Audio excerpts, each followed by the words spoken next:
All right, at this time, we'd like to call the call meeting of the Coffee County Board of Education for January 24, 2025 to order. This time, Pastor Barry, if you can give our invocation, please. Happy New Year.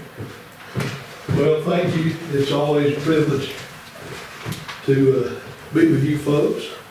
I'm just going to read the scripture and make a couple of brief comments and get out of your way, have a prayer. This is Psalm 124. This was my devotional today, and it spoke to me, so maybe it'll speak to you. If it had not been the Lord who was on our side, let Israel now say, if it had not been the Lord who was on our side, when men rose up against us, then they would have swallowed us alive. When their wrath was kindled against us, then the waters would have overwhelmed us, the stream would have gone over our soul, then the swollen waters would have gone over our soul. Blessed be the Lord, who has not given us as prey of their teeth.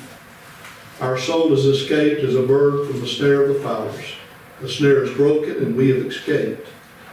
Our help is in the name of the Lord, who made heaven and earth.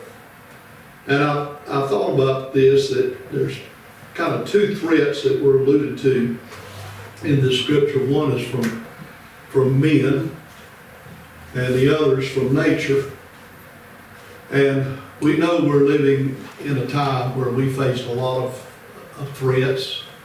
One of the great concerns that this body and our administration has is the safety of our students, because we're living in a day where there are unfortunately evil people with evil intents. And then we have seen some anomalies over the past 6 months or so with nature. Who would have thought that we would ever been able to see the northern lights in Douglas, Georgia? Who would have thought that 3-4 hours from the Gulf of Mexico or America, whichever one you want to call it, 2 hours in from the Atlantic, that we would ever have a hurricane hit us in Douglas? And then this snow, I think maybe the last time was 2018, to have snow. We've all seen the videos of snow on the beaches. We've seen some anomalies from nature. We're reminded, we look at California with the wildfires, we're reminded of the destructive force of nature. It's a dangerous world that we live in, and the psalmist said, if it had not been for the Lord who was on our side, we would have surely been consumed. And one of the great fundamental truths of the Christian faith, the anchor of our soul, is the Lord is for us. The Lord is on our side. But I'm reminded of this, that cannot be presumed, it can't be assumed. I'm reminded of what Abraham Lincoln said during the Civil War. Somebody quipped, I think probably tongue-in-cheek a little bit too, and said, Mr. Lincoln, do you think that God is on the Union side? And Lincoln looked at him and said, I'm not near as concerned as whether or not God is on our side as I am whether or not we're on God's side. And if we want the Lord to be for us, we have to make sure that we're on His side. And that's what we're going to ask Him for today. Father, thank you for our administration, and thank you for our elected board members, all the support system. And Lord, as the husband of a teacher, we thank you for the teachers and all the support staff that we have in our schools. We pray their safety.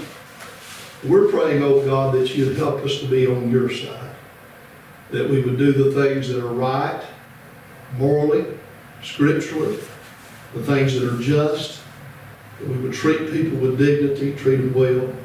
We're asking your help on that, because Lord, we want to be on your side, because we certainly need you on our side. In Jesus' name, amen. Amen. Thank you so much. Thank you. All right, I need an motion for the adoption of the agenda. Mr. Wade, second. Yeah. Mr. Jowers, any discussion on the agenda? All in favor? All right. Hey, Doc. All right.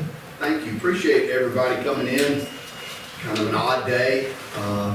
We'll have our first hearing of House Bill 581, we have followed the steps as prescribed by the Secretary of State's office on putting the board in a position to make a decision concerning House Bill 581. And so we've got 3 hearings scheduled that satisfy the Secretary of State's directions on how to go through this process. And so this will be our first hearing. And I've included a copy of House Bill 581. Mr. Cottingham sent us a copy, and we've got copies for everybody in the room. If you need a copy, Mr. Mobley can get it for you. And we will open up the floor, and we've got Ms. Johnson. Ms. Jones, welcome, Ms. Johnson. We just got started. And, yes, ma'am. And we're about to open the floor for discussion on House Bill 581 as part of our public hearing. So at this time, do we have any community members who wish to speak? Yes, ma'am. And welcome, and we're glad you're here. And we've got a sign-in sheet that we would like you to sign in. And if you want to come, all right, great. If you want to come to the podium and speak on House Bill 581 and your thoughts on it, certainly. Yes, ma'am. I don't know a lot about it because I haven't read through that. Yes, ma'am. I just know that we have homestead exemption, Yes, ma'am. and it helps with our Avalon, Texas Yes, property tax at the end of the year. And a lot of our elderly cannot take any. Yes, ma'am. So when you consider it, you don't just consider it as money that the education department will be getting. You just also consider it as your elderly and people out there that can't afford anymore. So, and I will read through that and everything and take all that into consideration, but I just wanted to stand up for our elderly and property owners. Maybe there's another way, or I know the system probably needs more money and everything, but maybe another penny or two added on where everybody pays and not just property owners. Yes, ma'am. So, Certainly, we hear what you're saying, and you want to state your name for the record, so. my name is Brenda Sweat. I taught in the Coffee County School System Yes, for a ma'am. very long time, 27 and a half years. But I'm retired now, and we do get a homestead exemption on our property. And a lot of our elderly do also. Yes, I just would love for you to take to heart and make sure that you think about what it might do to the property owners and everything too. I mean, it might be good to just, but then again, I don't know about the Yeah. dollar, so. Well, I appreciate you being here, and that's the purpose of this, is to talk through it, and we've got a copy of it up on the screen, and everybody's got a copy, so if we want to continue discussion, certainly any more you want to say, you're welcome to say whatever. Huh? I taught at West Green. I taught 7 years over in White Cross. Then I came back to Coffee County, and I taught over here at West Green the rest of my time. And then I filled in for the teachers that were getting surgery and things, filled in for them for a year. And I worked all year, so First Academy offered me pre-K, and I worked for them for 5 years. And I loved it all. I love the children. I love it all, but it was time for me to go home, and sickness and different things. So I still love the children and all, but I also want to stand up for our elderly. That's right. Well, thank you for being here. Thank you for your service. Yes,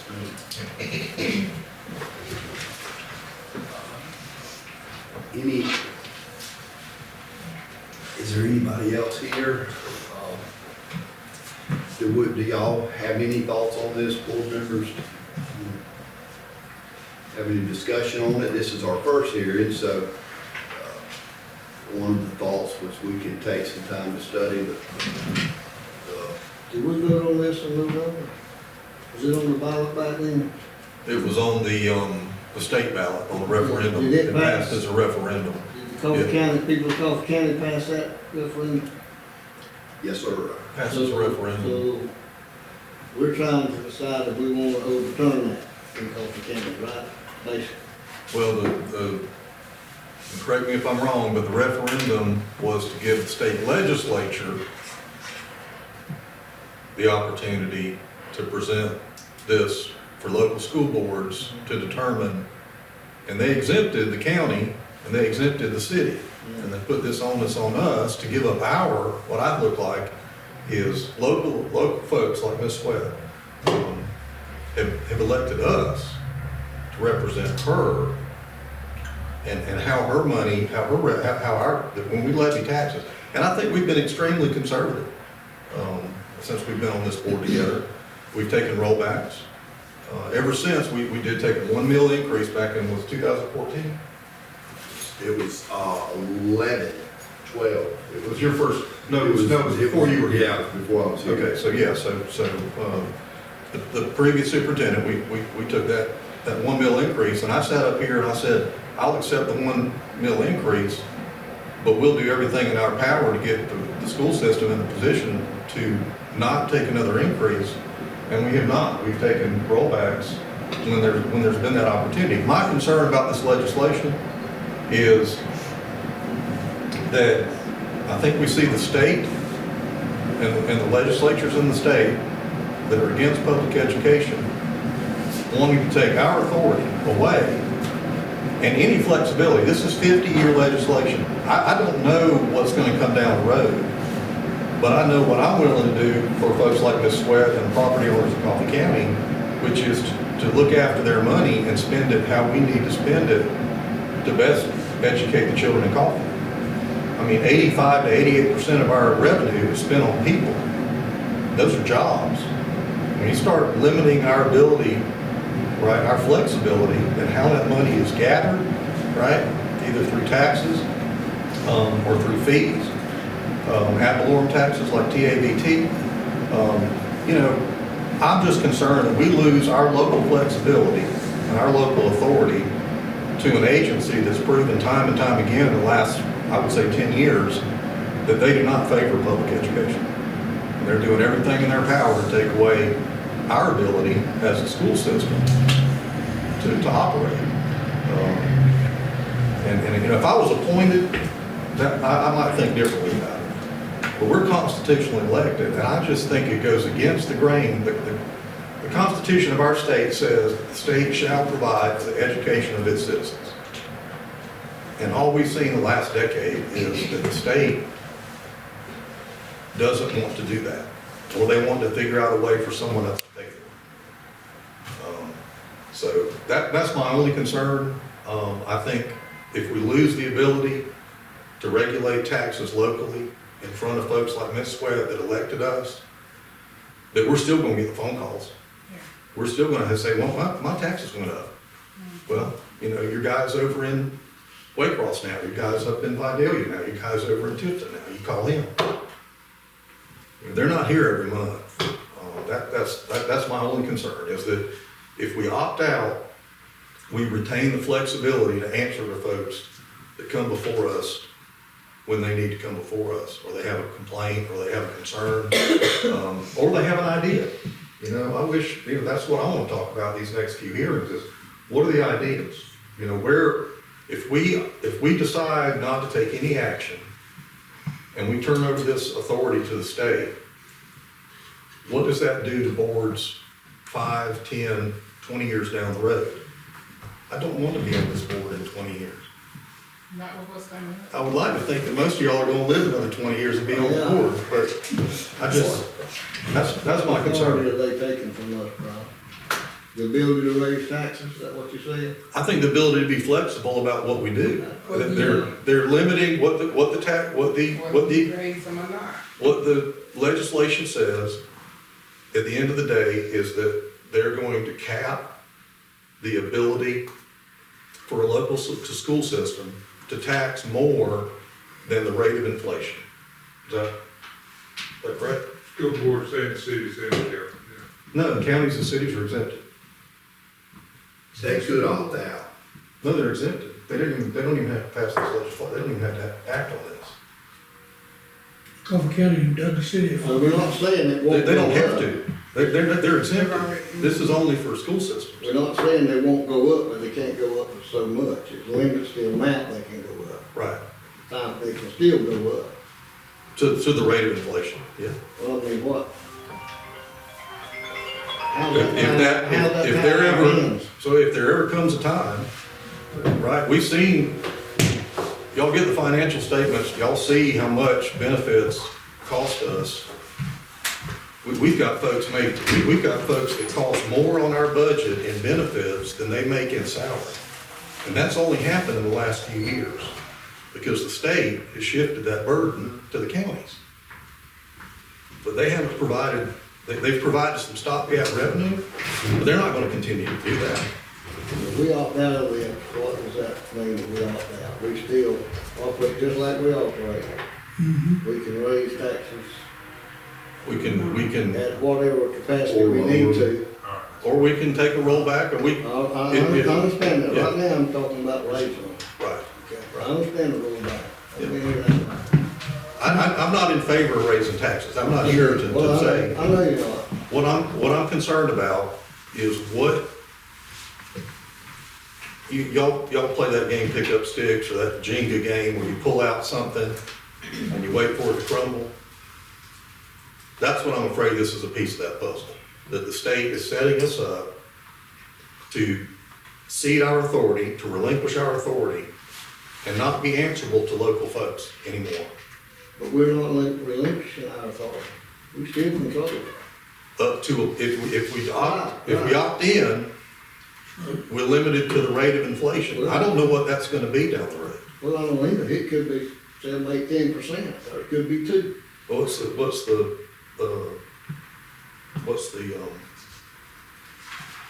number is there a number in the, No, it just says there'll be a commissioner who makes that decision at the state.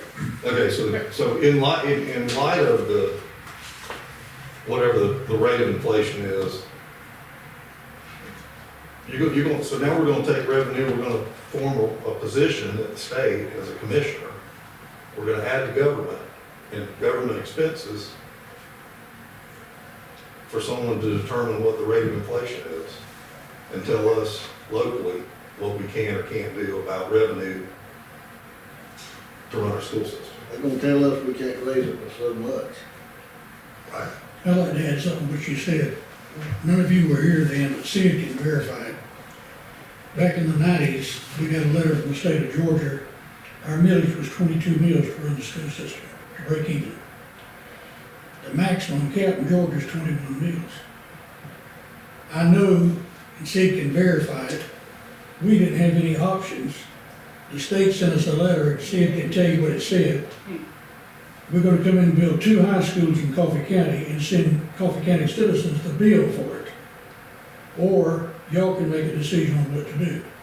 We drove to Tifton, Georgia, and met with the state board, because Tifton was going through the same thing. We went to Waycross, wasn't it? And we came up with a plan to build Coffee High School and close the other 3 high schools. And the millage rate down now is what, 14, 15 mills? 14. Okay, you've only got a cap of about 6 or 7 mills, and that's what I tried to explain to Mr. Jowers.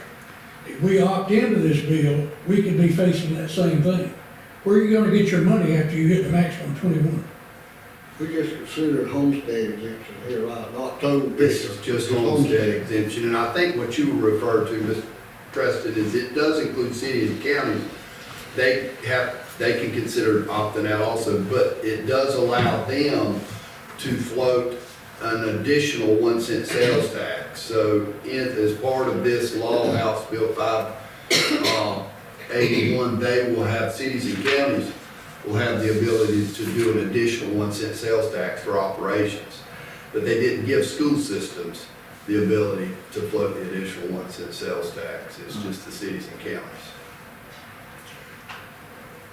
Which is, I can't wrap my head around why they gave the cities and counties the ability to do an Hopefully additional they one cent will. sales tax. Give it to But they didn't schools give the school next district. year. Like I said, my concern is not about whether we raise taxes or not. I'm not in favor of raising taxes. But if we reach the point that we're not able to make a local decision about the revenue that we levy, the taxes that we levy, and our revenue requires that in order to maintain the production of the school system.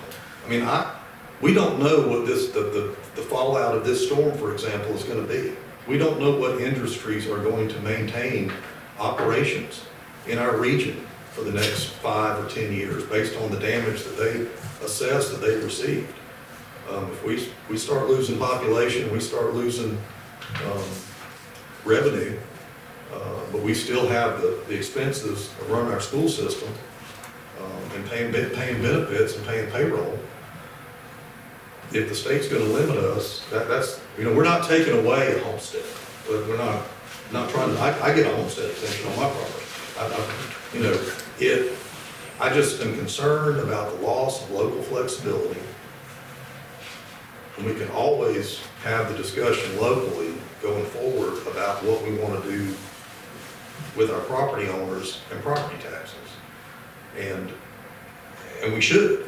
We should have that ability locally to do that. But if we cede this authority to the state to limit that, then this is the first of many. This will be they're gonna test the waters with this, and you'll see them, they're gonna come back in next year, year before next, year before next. They'll come back with something that says, local school systems, sorry, by the way, here's the rest of the benefit, the employer portion of the benefits you've got to pay, but we're not going to continue to prop that up. You're gonna have to come up with it locally.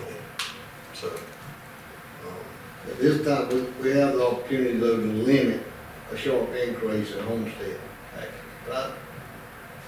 If you do this, if you stay in it. it would We be, talked about it's, homestead. yeah, but it's exempt, what's the consumer price index? All I can So say is basically the rate it's of a limit, and, you know, that's what it says. A lot of the older people, you know, they have to limit. You got opportunity here to limit an increase, not completely do away with it. But it would set a limit on what they can do, not have a sharp increase at one time on homestead. Ms. Shawn, didn't you have a chart for us at our last meeting about, Ms. Bradford, what, how it would have affected us over the last 5 years? Yes. What did it show? Well, this, currently it shows that, it wouldn't affect us, but now this is based, like you said, just on the homestead, and this is based on the property not being reassessed too, in Coffee County. But your chart showed we wouldn't really have been affected. Yes. Okay. Do you have a breakdown of the homestead taxes versus everything else, and how much money we talking about there? I don't have that, I have to get that from Can you get the that? tax assessor's office. Yeah, we can get Can we that get for the that? next, yes, sir, we have That's that actually how information. much money we're talking about here. Yes, sir. I mean, Yeah, can we plug in numbers to see, Yeah, just some estimated numbers to see how it would affect us, or we can't do that? we had a spreadsheet. This is that the we spreadsheet presented that they to the sent board. us, to try to do that. And, but I guess my point, I'm saying this, my point is this, we can look back on all the things that we have been responsible for. Those numbers are actions that this board has taken in our responsibility to the taxpayers of Coffee County that elected us to this role. My only concern about this legislation is that we relinquish all that to the state. And they do what they want to with us. And so when you get a phone call, or Ms. Sweat comes up here and speaks to us, it's not gonna matter.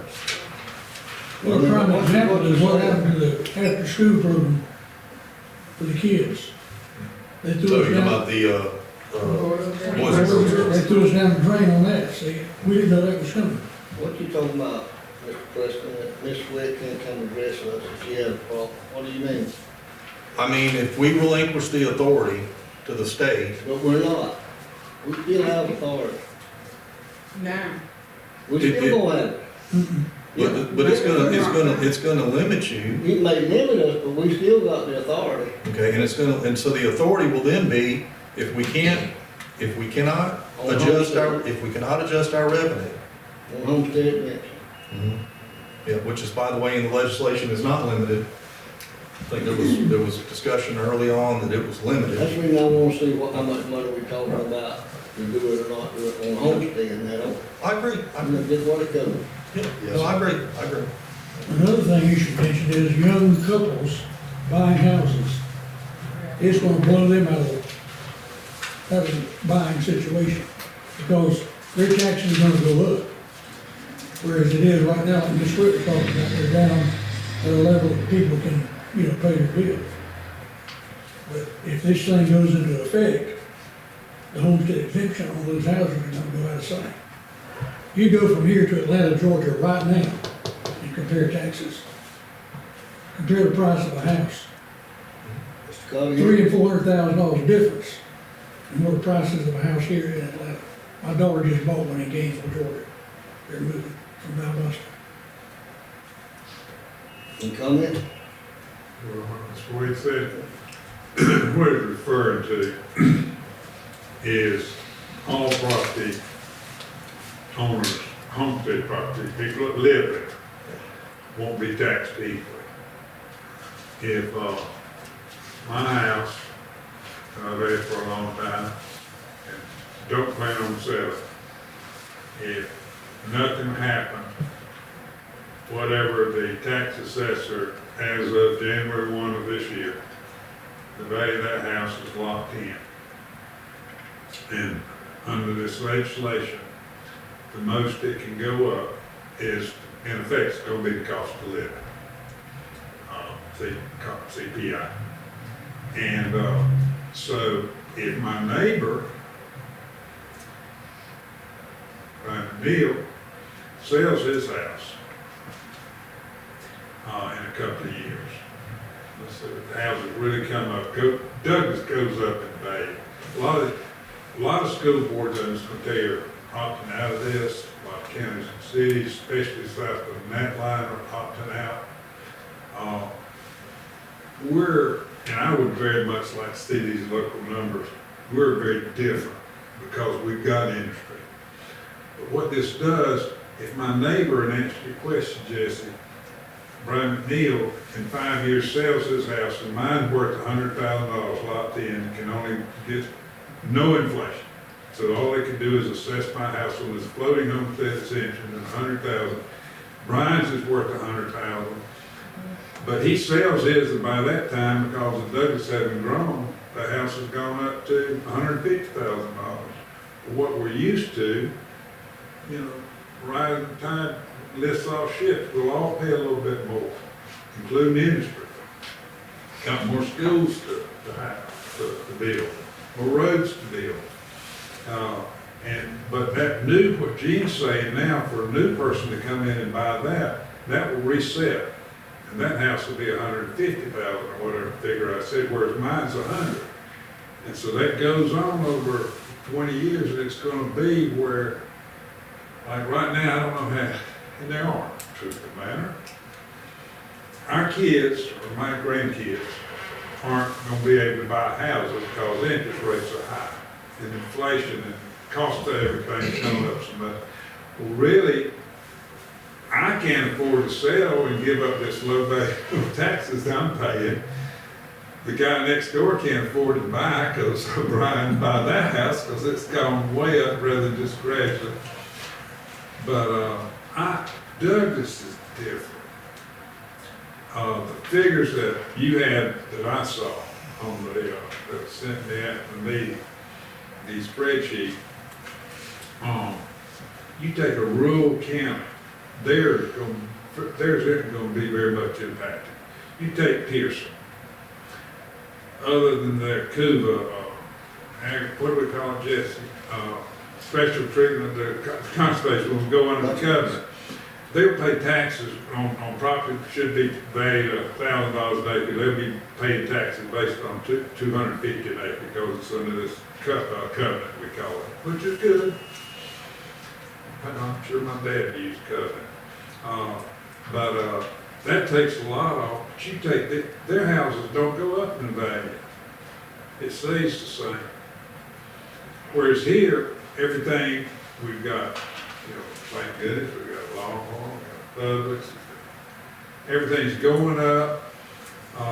But what so really reply to what Gene said, the most they can ever tax my house if y'all don't opt out, and it's worth $100,000, they can do it based on assessment of $100,000 plus the cost of living, CPI, inflation.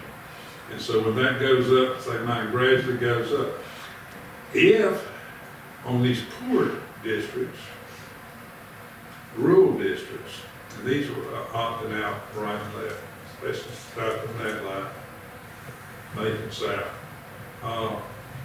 They're going to now, they're limited, and this is what Brian's referred to, limited on where they can come up there and get this money, because the census house is still at 100,000, although it should, everything else around that area now is 150, 200,000. To get school taxes, everybody's affected on city and county. If they don't opt out, they're going to be limited. The board can only go up to 20 mills. But max, they're locked out. That's all they can get is 20 mills. So if the school can't get its taxes through, we're blessed here only at 14, and once they get 20, and the city and the county, which should also opt out, they're not limited to 20 mills. They're not limited to being able to spend their money on just educational purposes. What y'all can spend your money on is limited. Jesse knows, you and Gene had to send them, make football players pay their way to go out of town during the recession, when they were band members, because we didn't have any money. And we had to raise that. But we survived. We survived indeed, and that's why you and I both know, Jesse. You and me believe in there were 17 years and 7 bad years, right? You can't just go spending because it's loose now, you gotta pay. But it was rough.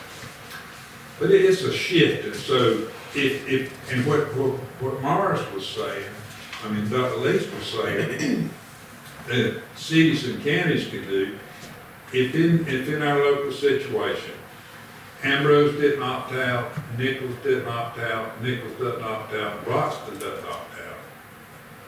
So they take floating homestead exemption. Then, and only then they could come up and pass this 1%. And so now, rather than people having their property, Sid's taxes go up on his house, it's going to be on the businesses, it's going to be on the renters, and that's more and more what's happening. People can't buy a house, they got to go to an apartment building. But it's a matter of shifting the taxes. Still nowhere do they come up and say that y'all can't. I do know school systems, y'all don't waste money. Some of them waste money. Cities and counties, some of them, when you got this ESSER money and all that, they gave it back to the people, let them pay the utility bill. Y'all built schools with it. But there's no free lunch unless you cut it back. What's your budget? Not at least 55 million or? It's about 80. When you add in the federal, we're right at about 100 million. $100 million, unless you're cutting back on your thing and cut back on your expenditures, your revenue's gotta come in. It's either gonna be property taxes, and we don't get any sales taxes if we do look to get splash money, or it's gonna be federal money. The the E-Splosh can't be used for maintenance and operations. It can only be used for Absolutely. capital. And this, with this additional 1 cent that they're saying cities and counties can get, they can use it towards maintenance and operations. And that's a one-time thing just to make up for the lost revenue that they would supposedly get at the, if they don't opt out.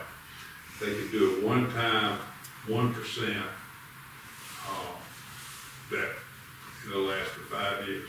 So you in effect will have this tax burden right now theoretically on the property owners, and that will shift over to, like we did when we sold the, Splosh, and I always say sales tax, yes, property tax, no. But it's a shift. I'm sorry, I went on a little bit. Thank you. Well, yeah, and I think to that point, I think the state has done very similar to what they do when we collect our millage every year, which is we have to advertise in the newspaper. And even if we take a rollback, right, we lower the millage rate, if the revenue comes in as positive, you know, comes in more than the previous year, it has to be advertised as a tax increase. Even though we took, Even right, though you're reducing what you're taking. reducing the millage revenue. And that falls, to me, that falls on the assessor's office. And we know that assessments in this county have lagged for a long time. My assessment on my house has not gone up since it was constructed. That was 25 years ago. So I'm sure, I'm on television now, I'm sure they'll be there tomorrow. Well, just to to be reassess said, it, Jesse, You know, I mean, what he says, when we did take a millage, and we go with the rollback, we gotta have 3 hearings to say we're gonna increase your taxes. No, we're not. We're fixing to go from 15 mils down to 14.5 mils. That's not, and we're not increasing the taxes a bit. There has been no decision that I've seen, 1, 2, 3, 1, 2, 3. It takes 3 votes to vote this in. But you have to advertise, just like you have to advertise, because they said you did. We gotta advertise this as a tax increase. And Jackson, you'll see these people say, y'all are increasing that. No, actually, we're decreasing your tax. There's been no decision by the board that, they're going to opt out. And we're all learning about this thing. But you gotta advertise it that way. It was kind of put in where they didn't think school boards, they didn't think counties, they didn't think cities were gonna have the time to do this. June, July, January, February, March, January, February, March, yeah, got to be in there 2 months. January, February, it's got to be at the Secretary of State by March 1. And so, literally, somebody out there wrong. I sent it on a list a couple of weeks ago. They're seeing so many cities and counties opt out. They said, man, if I'm not there, I just work for you guys. They're gonna put another bill in that says regardless of what the people voted on, regardless of what House Bill 581 is, you can't opt out. That bill hasn't been introduced, the legislation just gone into session. But this is a learning process, it's a public hearing, and your homestead won't be going away in this sweat. And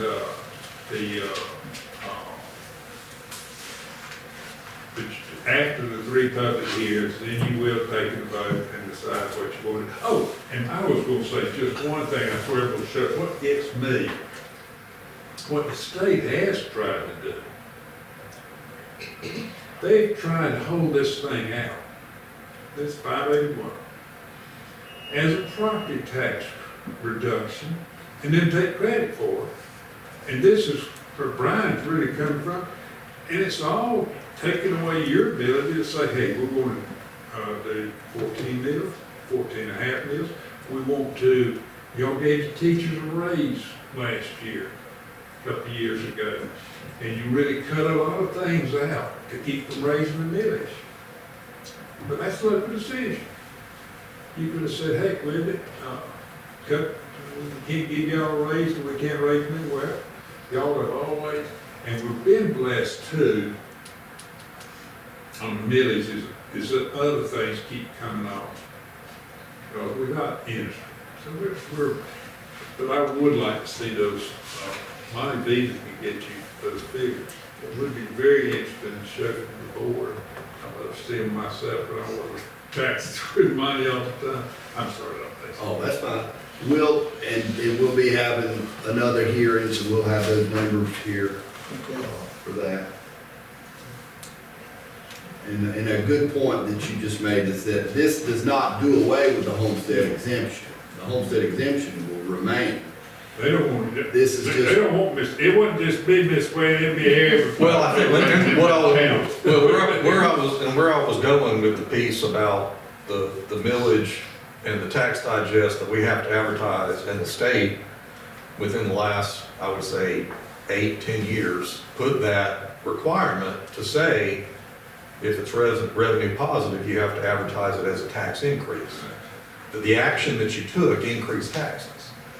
Even if we took a rollback, even if we reduced the millage rate. Oh, I got Well, what they've done with this legislation, and they put it in big capital letters, is intent to opt out of homestead exemption. And that's not, I promise you, that is not my intention. That's not the intention of this board. My sole thing to hear, to share with my fellow board members is that my only concern about this legislation is that we relinquish our local authority to the state, and I don't think that's fair to the local citizens. So, that's all. There's nothing plus or minus on dollars and cents. Those are gonna be what they're gonna be. We're gonna have a budget, we're gonna have revenue, we're gonna have a payroll, and we're gonna have to make those three things work every year, regardless of what, you know, someone that legislates from Atlanta does to Coffee County. I think we're answerable to Coffee County, and that's what I would like to maintain. You got 62% of the people in Coffee County voted for it. I don't think they They realize, didn't realize They were part of They that. knew it. and I'm not saying they would have voted no or yeah. I think the legislation the referendum was sprung on everyone as a referendum.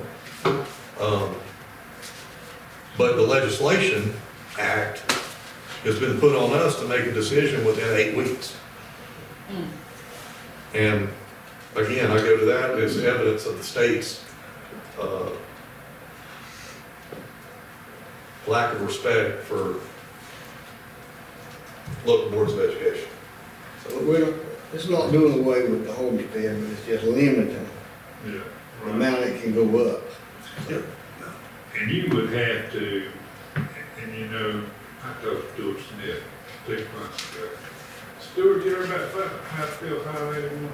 No? You will be. And they still have a lot of them, even the hearings after that.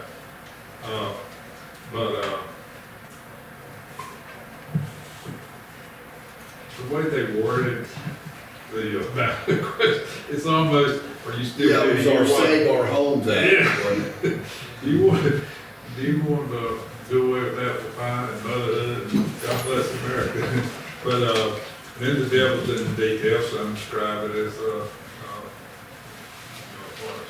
wolf in sheep's clothing, but when you see it and realize it's really, they're doing, saving me property taxes, or could we just be shifting them somewhere else? Well, no, we might not opt out.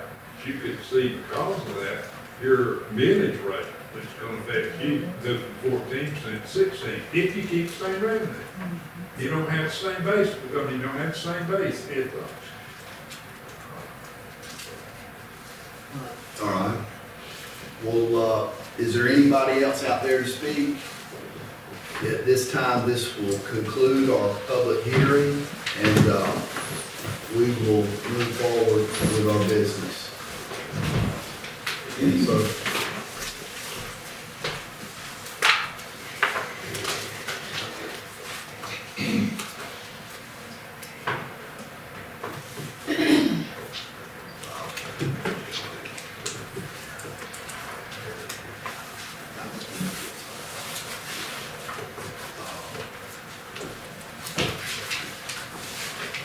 all right, we'll move forward with the solar election and approval of 2025 Board of Education officers. And the way we've got this, originally with our work session and our regular meeting, we would, have discussed it at the work session, then y'all would vote on it at the regular meeting, but since this is our regular meeting, we'll go ahead and do that, so that caught me off guard. So, all right, so I'll. All right, so just to recap, the selection and approval of 2025 board members. So we would request a nomination. In a perfect world, another board member would nominate another board member and we move along. But in the case of a nomination, you can actually nominate yourself in the quirky little world of school board law. But anyway, our tradition has been that we take a nomination from the board for the board chair for 2025 and the vice chair for 2025. So One at a time, right? yes, sir. Yes, sir. I'll make Brian Preston chairman, Joward vice chairman. Motion? Any second? Are we doing both at one time? Or what? Well, I mean, the motion is both at one time. So, we have a motion and a second? A second. Second, okay. Any discussion? All right, we'll take a vote, all in favor? Your comments? Y'all done a good job in the past. Thank y'all. Thank y'all for serving. All right, and school update, we have our principal here, Ms. Heather Lott is here, and Ms. Lott is gonna give us an update on West Side. So I am Heather Law, the principal at Westside. Thank you all so much for giving me that privilege this year. And I'm just going to share with you some of the wonderful things that are happening at Westside. So our theme this year is In the Spotlight, Lights, Camera, Learn. So I'm going to share with you some of the things that we have been spotlighting this year. So at Westside Elementary School, all of our students, our faculty, our staff, we are all VIPs. And have I got it where it's going?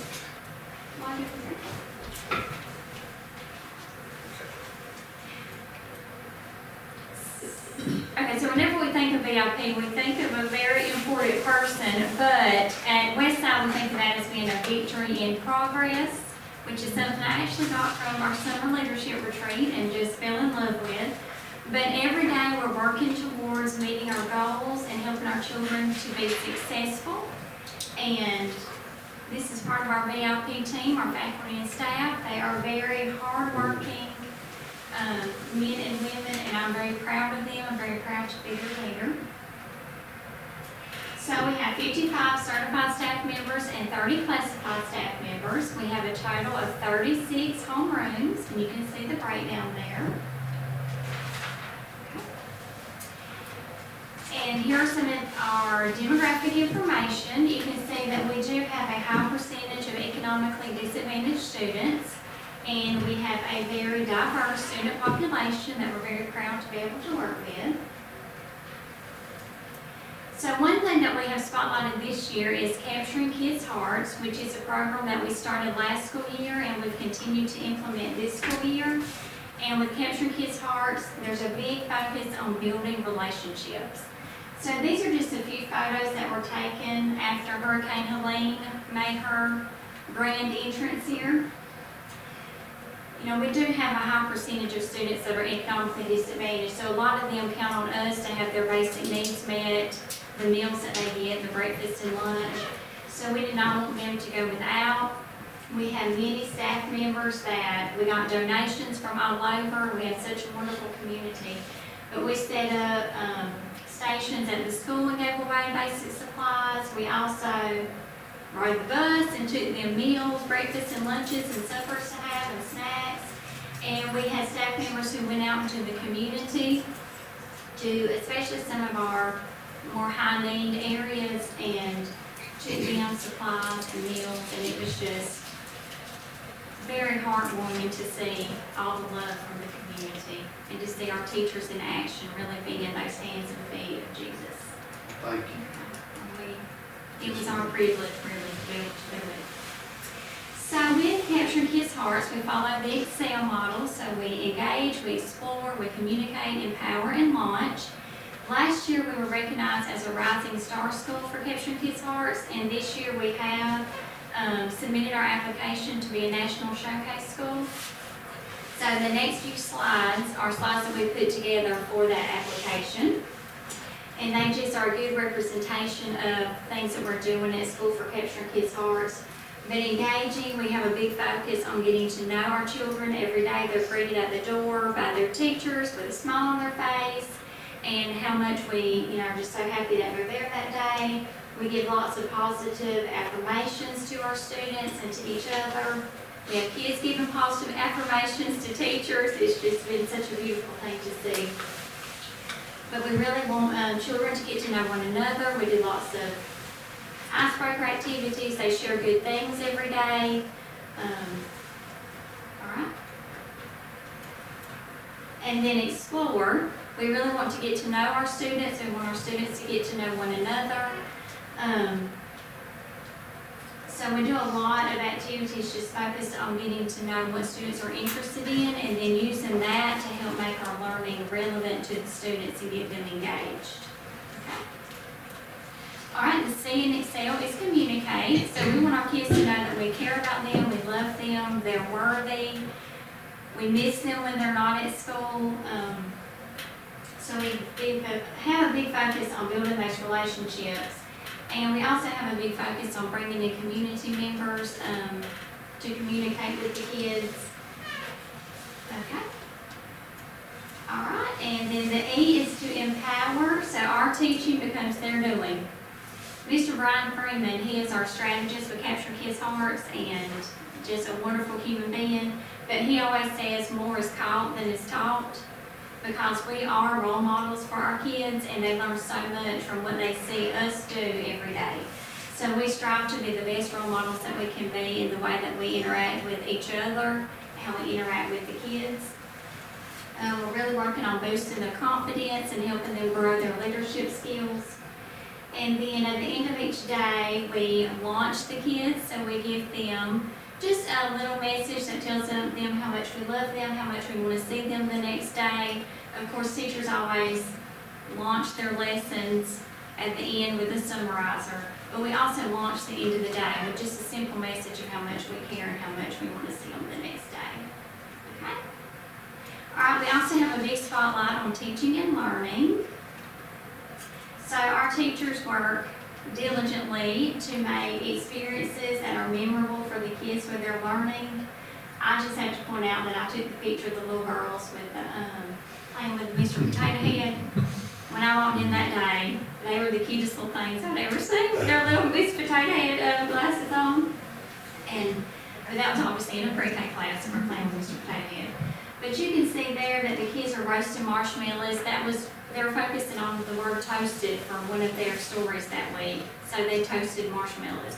So just different things like that to make the learning engaging and memorable for the kids. Okay.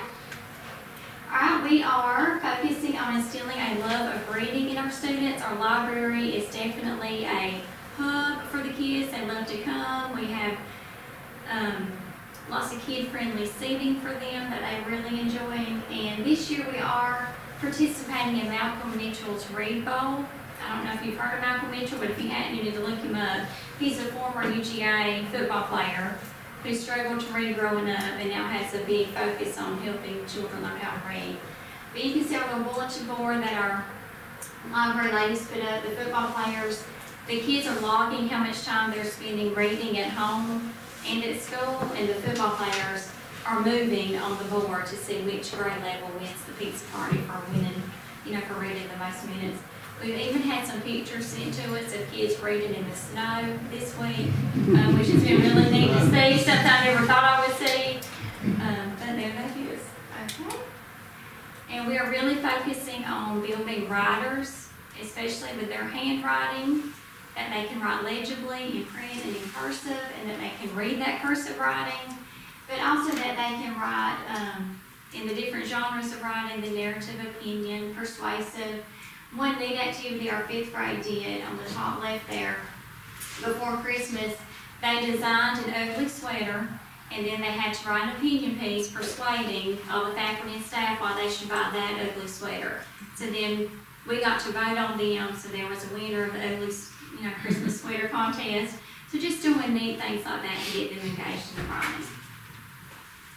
And we definitely celebrate our successes at Westside and put a big spotlight on those. We have lots of kids who are finishing computer programs like Lexia, Reflex Math, Study Island, learning all their power words for those little ones, and just really celebrating that. Okay. As you know, we were recognized as a math leader school for our growth on the Georgia milestones in math for 5th grade, so we're very proud of that recognition.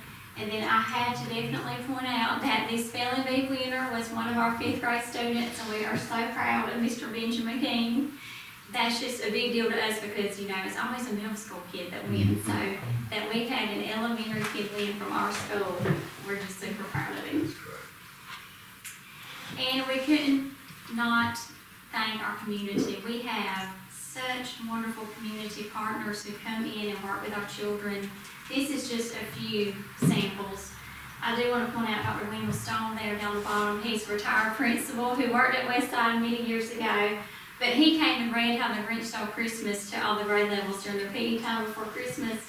And Mr. Phil Dockery dressed up as the Grinch. I don't know if you noticed him in any of the previous pictures. So we had a big lesson on, the Grinch started out as mean, but he really wasn't. He really had a big heart in the end.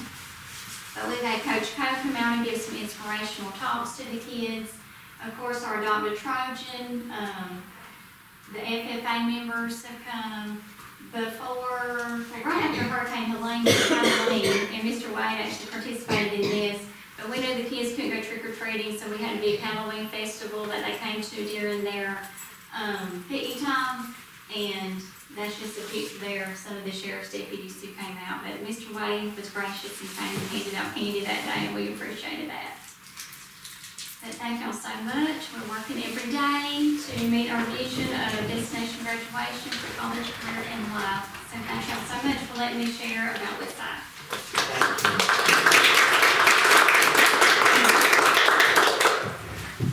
Thank you. And thinking of Westside, I can't help but remember one of our former principals at Westside that passed away recently. I think it'd be appropriate if we had a moment of silence for Miss Betty Perkins.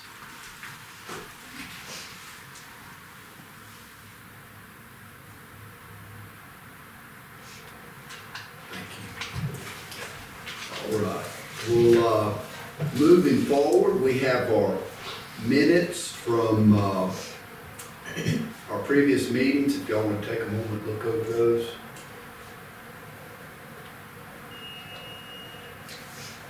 And I have to welcome our new board member, Ms. Jacqueline Jowers. Ms. Jowers, welcome for your first board meeting, and we appreciate you serving.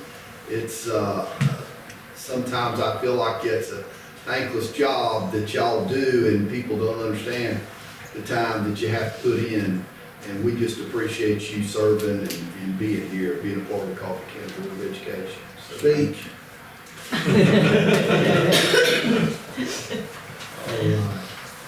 All right. Board members, we'll approve those as part of the consent agenda. If that pleases the board. Financial report. We have our latest financials. And Ms. Bradford, if you want to provide some insight on those. The first report here is our monthly financial through December 31st, 2024. And you can see that our fund balance the month of December is $36,153,649.29, with revenues at that point of $41,250,601.48, and the total expenditures of $34,729,546. through December.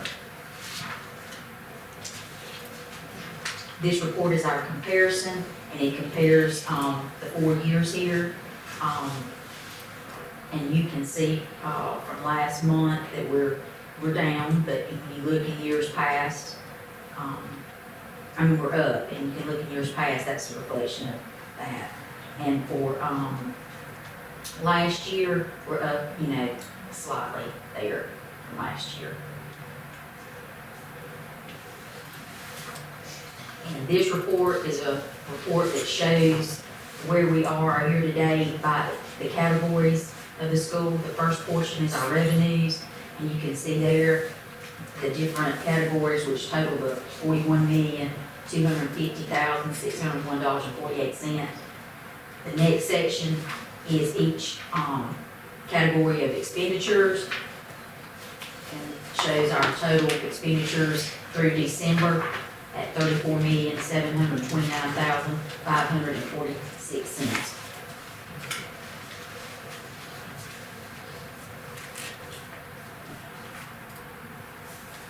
This report is our SPLOSH revenue. So you can see the month of December, the revenues was $906,981.92. That's where, for the month of December, we're up. Down from the previous in 2023, but up from last month.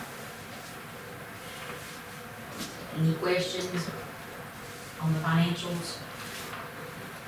I think the Longhorns is contributing 24 hours a day, it looks like, every time I ride by it. It's full, people are eating.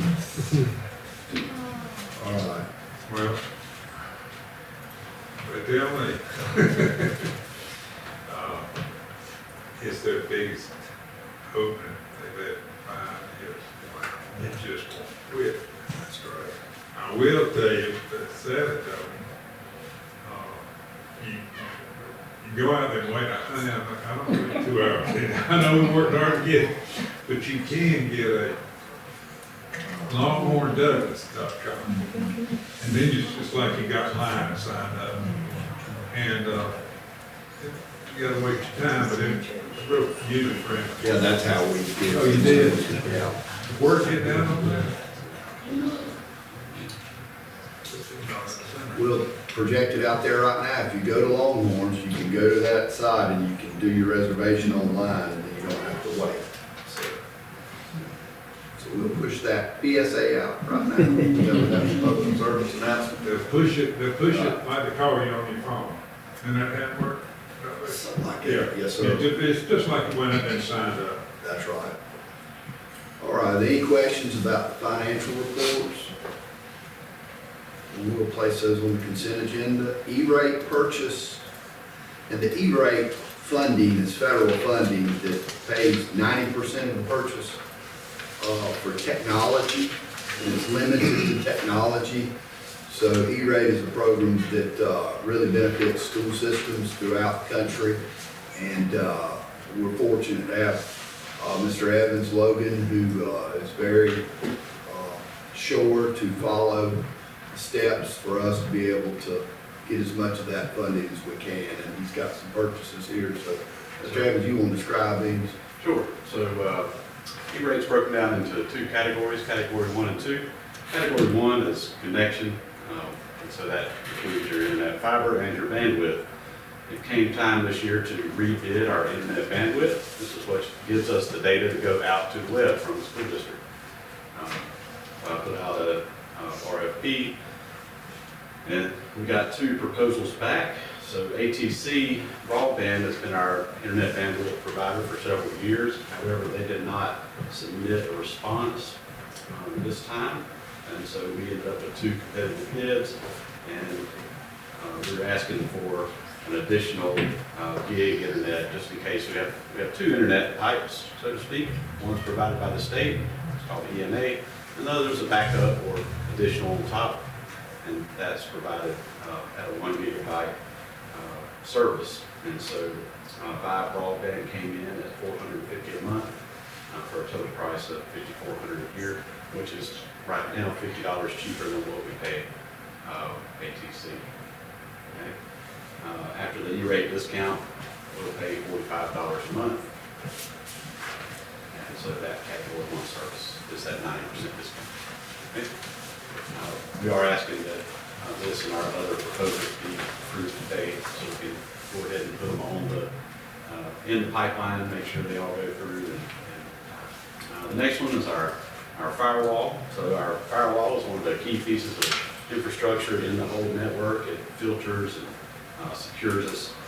Every bit of information coming in and out of the district goes through the firewall. And we have a, yes, sir. I hate to interrupt, but let me ask, now going back to the ATC piece, Yes, sir. I know they provide our telephone service. Will that affect that It piece? All right, should. this is just the broadband. Just the raw, yeah, All right. just the All right. internet bandwidth. All right. Yeah. All right.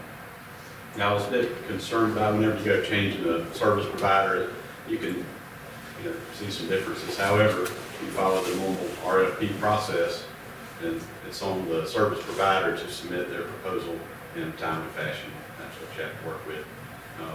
So we could, if something went wrong, we could cancel this and go back to ATC and pay more, just pay all out of pocket. It's not that big of a deal, so if there was an issue, you'd only be out a few $1,000 if you want to convert. So it's kind of tricky, I don't really want to get into that, but, it would be, We have good service out of ATC. Yes, sir, this is actually one of the easier parts of the whole process. The other category one is our internet fiber, what we call our WAN, which connects all the schools back to the hub, and that one's very expensive. That one's over $120,000 a year. So this one's just that connection, just to give us the space or the bandwidth to send our signal to the internet. This is an advantage. I've talked to David about it. ENA, their fiber is owned by ATC anyway, and so we have two internet pipes that go out that are both owned by the same company. So if they have a problem, all our internet goes away. What this will do is give us a true backup through a different providers. So it's, in a sense, an advantage. Now, any other issues that can come about, we can address those as they come. But this is, in a way, an advantage for the district. All right, I was just curious, thank Yeah, you. you're welcome. Okay, so our firewall, we bought 3 years ago. It's coming up to the end of its subscription for its premium support. It has the best support available for that firewall, and we're doing this on a 1-year term. This particular firewall is set to go out of service in the next few years, so we'll keep it as long as we can, but we'll eventually have to renew and buy a new one of those. So we put out a request for proposal, and we wanted you to understand why we're getting this premium support. It's a next generation firewall, so it detects threats at a higher level, and you should consider it one of the most critical pieces of our infrastructure in the district. If the firewall goes down, the entire network goes down. And so what this package includes is what they call a hot swap replacement. Our firewall would go out, the company would expedite shipment and configuration to plug that back into the network and get us going. So this is why we go with the premium support package. There was only one response to the RFP, and that's through Lockstep Technology Group. They're the ones who purchased the firewall and subscriptions the last time, and this 1-year price is $7,427.84. This particular purchase is only funded at 66%, of which E-rate pays 85%. So it's a real tricky calculation, but local cost will be a little bit more than your typical 85% discount. So local cost will be $3,260.83. And so I did put a little explanation there. So there's this particular kind of purchase is not fully fundable by E-rate, but it is at a different level. Okay? It's a little tricky. And then the last one, we have our Wi-Fi network. We right now have about 800 access points. These are the little boxes on the ceiling or the wall. There's one right there that broadcasts Wi-Fi, and to be able to manage those all in one place, you have to have a license. When we purchased those over the past 5 years, we purchased 5-year, 3-year, 1-year licenses, and they're all expiring at the same time. So our We use the same service provider to buy those, and so we've looked at our numbers and looked at expiration dates, and like 98% of our licenses expire all at the same time. Because of a purchase we did last year for security, we felt it was good to upgrade from a foundational license to an advanced license. This advanced license adds a layer of artificial intelligence into what we call the fabric of our network and our Wi-Fi to provide better service and dependability and reliability and routing throughout the network. We had 2 bids, but one bid offered the wrong license type, and so Cloud 59 Networks was really the only bid I could look at there. So the price is $100,000, which will pay $15,000. So this is a Category 2 project, which is funded at 85%. The price of a foundation license is about 20% cheaper. It doesn't provide all the same features you might get. So as our network has grown and become more complex and security is much higher an issue, we felt moving to the advanced license would give us the ability to really make it do what we wanted to do. And of course, this is a 1-year term. The E-rate cycle for Category 2 starts over next year in 26, and we'll have a brand new budget of $2.5 million or so to work with then. And so then we can look at taking advantage of potentially longer term purchases or adjusting what type of license you buy. And so we'd like to go ahead and have approval for it, please the board to get all this into the FCC and make sure it's all works. And give us a little time if we need it. Happy to answer any questions if you have any about any of these purchases. All right. Please, the board would place that on the consent agenda. The next item is board review of code of ethics and conflict of interest and operating protocol. Each year, the board is required to review the code of ethics and conflict of interest and then sign off on it as part of compliance with the State Department. And this does remind me, related to this, our retreat. We looked at a couple dates. We met with the leadership team here last Monday and looked at the calendar and dates. We're currently going through the staffing meetings, and of course, being out these days, it pushed that back. Being out previous with the hurricane, pushed back some of those dates, and so it's we're going to have our staffing meetings in the next week. We'll start those and be meeting with the principals about the schools and staffing for next year. And then after we get through that process, we were looking at 2 dates in March for a retreat, a full-day retreat here with some training through GSBA, and we looked at March 14, a Friday, or March 21, a Friday. We would have the board meeting on the 20th, the Thursday night, and then possibly have a retreat there, an all-day retreat on the 21st here at the board office. Or we could do it that 14th, but those were dates that everybody, we didn't have conflicts with different things, and it just looked like good dates. So we don't have to decide today, but I wanted to go ahead and give you those dates, and if y'all want to check your calendars and see if that works.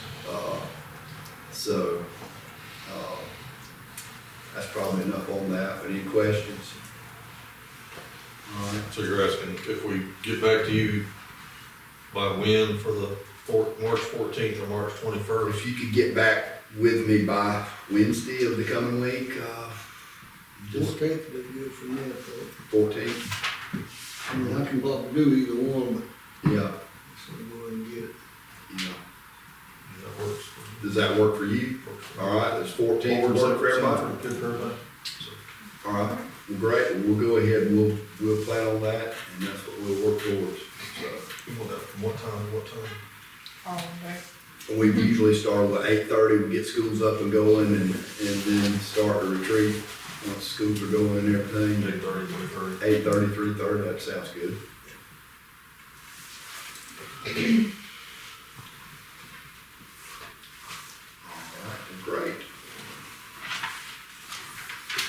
these are the code of ethics and conflict of interest, so y'all can read over those, and I'm sure we'll touch on that again when we have a retreat such, so.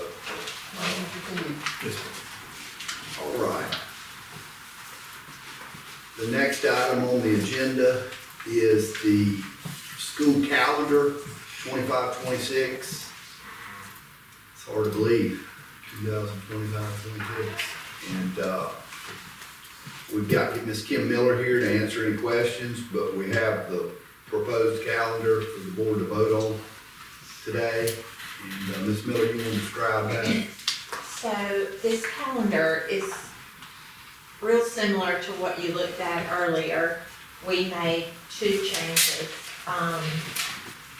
We are not gonna do an early release day and parent-teacher conference day. We're gonna do professional learning, parent-teacher conference day. So students will not come to school on September 15th, but teachers will come to school, and we'll have parent-teacher conference day for first semester on September 15th. And then second semester, parent-teacher conference and professional learning will be on February 12th, which students would be out of school that day. Staff will work, have some professional learning time, and parent-teacher conference day. What this equals up to, we would have 89 student days in first semester, 89 student days in second semester, a total of 178 student days, and 190 staff days, which is what their contract says they have. So those are the only differences in this calendar from the last calendar you all saw in December. How long would professional learning last? They would have an 8-hour day, And so, start that afternoon? so parent-teacher conferences would have to be staggered, and that would be, it would kind of be flexible depending on how we work that. That logistically, we haven't ironed out any dates or anything like that. We usually talk with our school administrators and work out all those staggered times and the professional learning piece. But there will be an 8-hour day regardless for staff. But it would include, It will include the Okay, professional that's what I'm learning, asking. and yes, they won't be expected they to won't be work. there at night or nothing? No, I mean, well, the staggered times, sometimes parent-teacher conferences are in the evenings, but they're allowed to leave for a period of time to total include conferences and professional learning, an 8-hour workday. All right. Do have one thing to ask.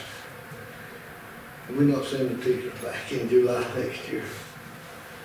We will certainly work on We that. can work with that. Yes, sir. All right. Any other questions about calendar? Get out before July. Jason, So, get out. Not bring them back Oh, don't bring before in July. Have pre-planning start in August. Excuse me, have pre-planning start in August as opposed to July, is what Mr. Dowell Oh, is yeah. referencing. I got it now. she'll figure that out. It's crept back up somehow, Mr. Jowers. We have made a concerted effort to push it back a few years back, and somehow it's just crept. But we'll work on that for next year, for sure. Going into it. All right. You talking about for Staff, trying to push maybe the start date back. We were starting, we'd got to where we were starting like August 9 or August 10. Yeah. We were even back to August 13 maybe at Well, some that sounds point. good, don't it? And then it just, I don't know, it's Hey, just, say, Jesse. it's crept back up, and so we'll work on that for next year. Yes, sir. For the 26, 27. Yeah, yeah. All right. So we'll place that on the consent agenda. Is this calendar, except for the 2 adjustments, very similar to what the teachers? It's exactly the same. The only adjustment is those 2 days I referenced. Rather than having an early release day with parent-teacher conference, it will be professional learning and parent-teacher conference, and no student attendance that day. And what one of our principals pointed out was that attendance is poor on those half days. And then that hurts us on that CCRPI, and because that's one of those places they calculate some of those points. So that was why we really didn't want to have half days.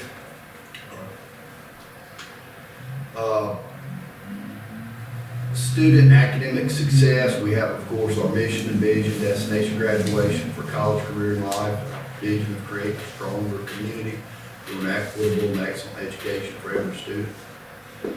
Organizational and operational effectiveness, we have a consent agenda, and I would ask the board to approve the consent agenda. Make a motion to approve the consent agenda. All right, got a motion and a second. Any discussion on the consent agenda? All in favor? And we do need an executive session to discuss personnel, employment, resignation, evaluation, or disciplinary action against an employee. All right, I need a motion to exit to executive session for reasons that Dr. Lee just mentioned. So moved. Mr. Wade. Second, Mr. Jowers. Any discussion? All in favor? All right. We're in executive session. All right, welcome back. We need a motion to exit executive session. So moved. Mr. Jowers, second by Mr. Wade. Any discussion? All in favor? All right. Exit executive session. Thank you. And I would ask the board to approve the personnel list as presented. We need a motion on the personnel list recommendations as presented. Mr. Wade, second. I swear. Ms. Johnson. Ms. Leola. Too many J's in this room. It's not a good letter for me. I'll learn. All right, we got a motion and a second on personnel. Any discussion? All in favor? All right. Well, thank you, everybody. All right, thank you. We are adjourned.